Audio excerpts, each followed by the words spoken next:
Hello and welcome to our audio slideshow on the Empowerment Project.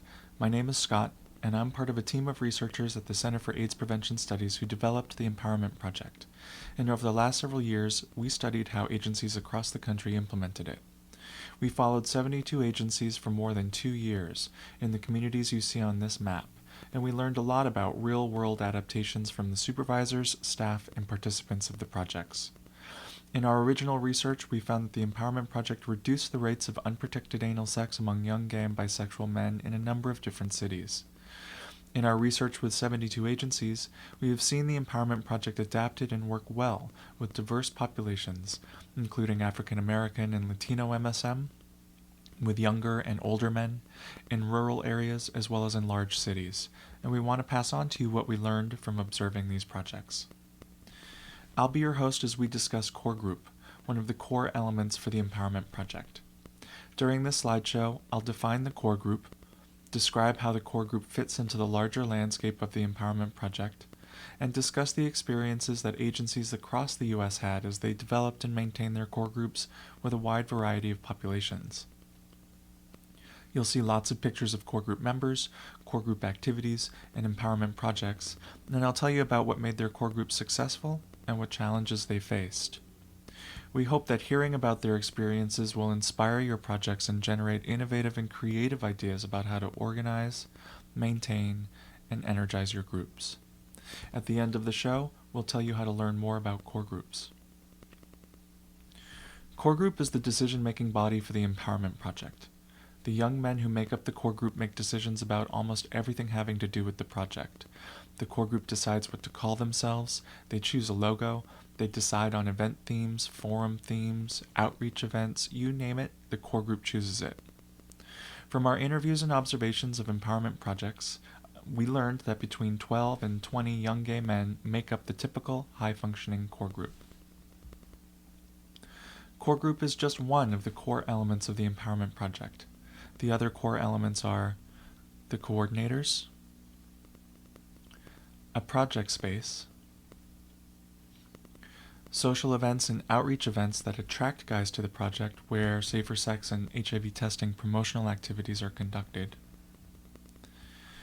M groups, which are the small one-time skills building sessions that are the most scripted part of the intervention, informal outreach, which involves men talking with and encouraging their friends and acquaintances to be safe and get tested, a publicity campaign, and a community advisory board made up of concerned community leaders who form a sounding board for the project and provide added community support. The community advisory board is an optional core element. If your project does not have a strong core group, the other parts of the project will suffer. It's like pulling a thread out of a spider's web. All of the threads are interconnected, so pulling out one results in the whole web unraveling. Think of the core group being at the center of the web, so everything it does touches every other aspect of the project. Now let's talk about some of the common experiences that agencies running the Empowerment Project had as they developed and worked with their core groups. First, we saw that effective core groups constantly reflected on what they're doing by asking themselves lots of questions and always challenging themselves. Core groups become self-reflective by making sure their meetings include a lot of discussion on what they're doing and how this fits into the larger goals of community building and HIV prevention. It's really important to have active involvement from the young gay men's community because involvement is more likely to foster a sense of ownership and commitment to HIV prevention. So when project coordinators asked the core group to reflect about the latest event, if the community was involved in planning it and pulling it off, how it went, what would have made it better, what groups of guys were there and what groups of guys were missing, and if HIV prevention and testing was promoted effectively at the event, they're using the power of reflection to foster commitment to the project and to HIV prevention. Here's another important question to ask. Is the core group big enough to carry out all of the tasks associated with the project? As you can see from this calendar, this program had events scheduled at least 3 to 4 nights per week. A small core group, or one that doesn't meet regularly, will really have difficulty pulling off all the events successfully. It's critical to have a big enough core group to reach into different parts of the community, to spread the message about HIV prevention, about supporting each other, and about bringing new guys into the project. If a project doesn't have enough core group members, then a top priority for the project is to increase the size of the group by tapping into new groups of guys in the community. Of particular concern is the existence of a suitable project space. Assembling and maintaining a core group can be especially challenging if a safe, stable, reliable project space isn't part of the project. Even if you don't have enough money for a standalone project space, it's really important to think out alternative spaces where core groups can meet on a consistent basis. We saw that coordinators who tried to establish and run a core group before taking the time to learn about the Empowerment Project model had difficulties organizing a successful group. With respect to developing a core group, this means truly understanding that the point is to get as many young gay men as possible, from different segments of the community, involved in decision making, even if this means that events take longer to plan. It's not realistic to think that one half-time coordinator can build a strong and active core group 2 months after he's been hired. It takes time to learn the intervention and ongoing reflection to really learn about the community. Having multiple coordinators on staff really helps facilitate building a strong and diverse core group because each coordinator can tap into the social circles that he knows best. Building a sizable core group takes time. Every coordinator we talked to who had a successful core group built it the old-fashioned way, by making personal connections with each and every core group member or potential core group member to make them feel welcome, wanted, and needed. Taking the time to go for coffee or lunch with a core group member, remembering what is going on in their lives and asking about it, that's what builds a strong core group. Part of the draw of being on a core group is that guys get to know other guys at a deeper level. The coordinator needs to model what it means to be inclusive and welcoming, and the only way this can happen is by nurturing these relationships over time. Successful coordinators also role model being actively involved in the project. They aren't afraid to put on angel wings like in this photo, or to dress up in silly costumes. Their actions provide the necessary leadership that core group members then follow. If your core group is too small, perhaps the coordinator hasn't had time to pursue building these relationships. In that case, you might want to consider looking for additional funding to hire another coordinator, or perhaps you can split up one full-time position into 2 part-time positions in order to increase the potential for relationship building with core group members. Another option might involve using particularly engaged and committed core group members to build further relationships with the community. Supervisors also play an important role with respect to core groups. Supervisors need to be plugged into the project enough to know a lot about the core group. Supervisors can help coordinators by role-playing core group facilitation skills, or they can drop in on core group meetings periodically and assess the functioning of the group. Some supervisors we talked to shied away from sitting in on core group meetings because they thought it would turn the guys off or hamper open discussion. In fact, periodic drop-ins by the supervisor lends legitimacy to the program, and it makes core group members feel valued by the agency. In our work with CBOs, we found that organizational support was a key factor in predicting success of the Empowerment Project. It's important that the core group be as welcoming and inviting as possible to all members of the young gay men's community, especially to new core group members. Some projects assign someone to greet and welcome every new person to the core group meeting.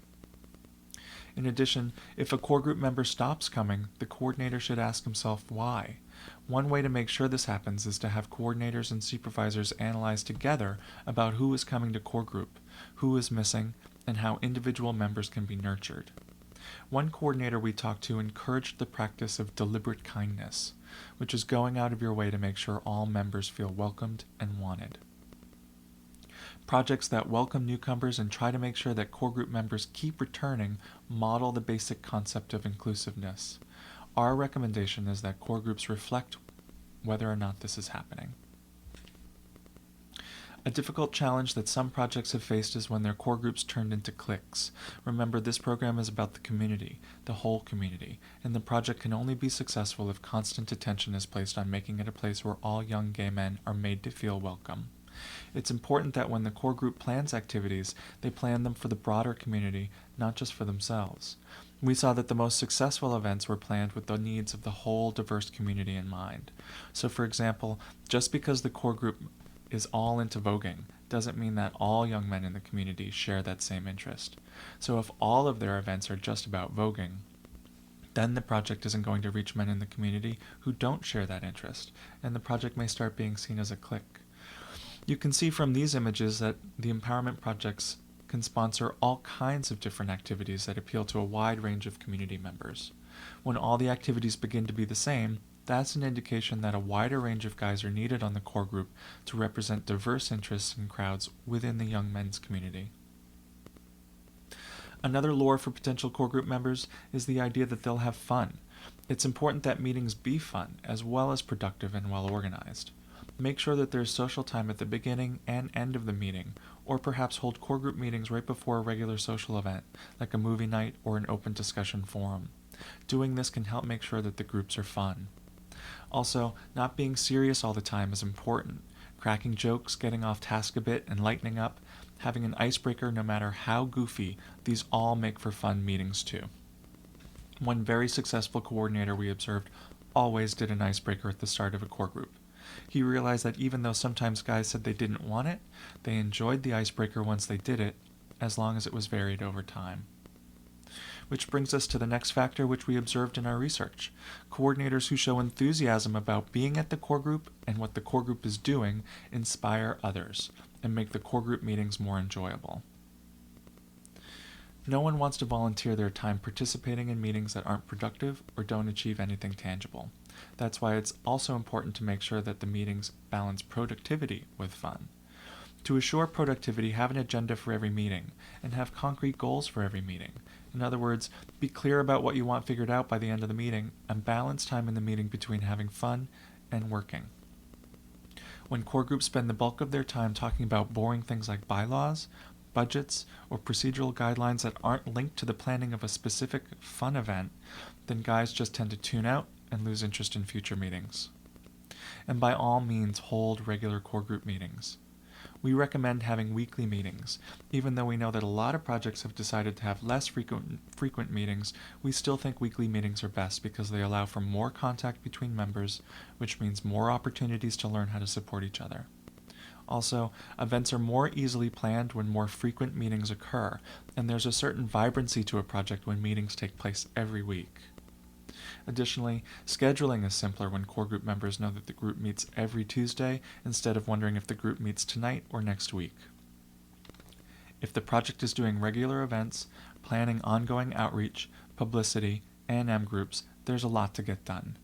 And meeting every week says to the community that we are active. If you can't have weekly meetings, then a meeting every other week is the next best thing.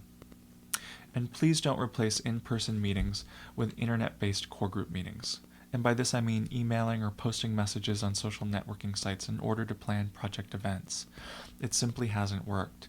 We've seen agencies try it, defend it, and then realize it doesn't work, and eventually they go right back to in-person meetings. So as you've seen, we think that core groups are essential to implement the Empowerment Project. They are the place where men get empowered about this being their project. Core groups reach into the community with positive, affirming messages about safer sex, testing, and community building. They are a critical aspect of bringing together a community of men who support and care for each other. For more information about core group, such as sample agendas and detailed discussions about consensus versus majority rule, please refer to the Empowerment Project Manual online at empowerment.org. Module 5 is all about core group. Or call one of our Empowerment Project Technical Assistance Specialists.